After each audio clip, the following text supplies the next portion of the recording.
tell me about back to that statement? Yes, absolutely.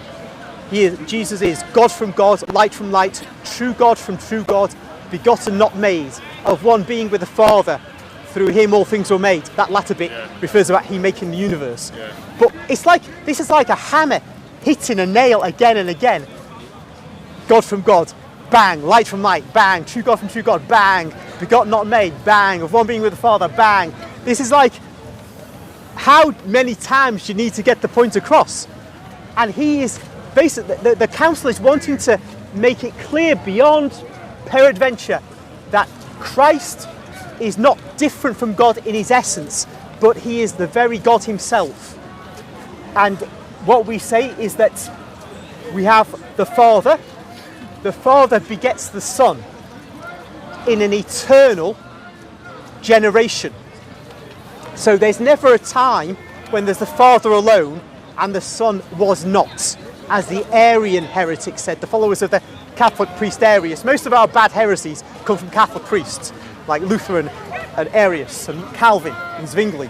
But here, back in the centuries before they were even known of, we can speak of Christ being begotten by an eternal generation from the Father.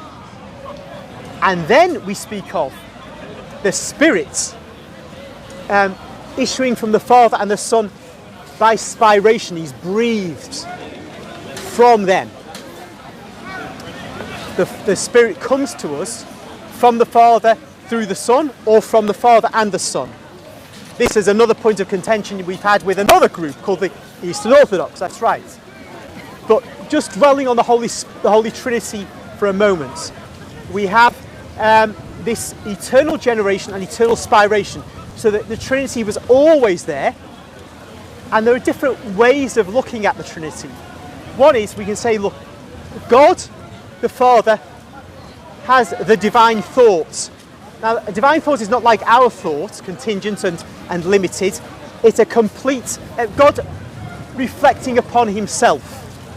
In that moment of reflecting upon himself, the Son, the fullness of that self-reflection is generated. So you have the Father and the Son. The Father and the Son, in relation to one another, are in a relation of absolute love.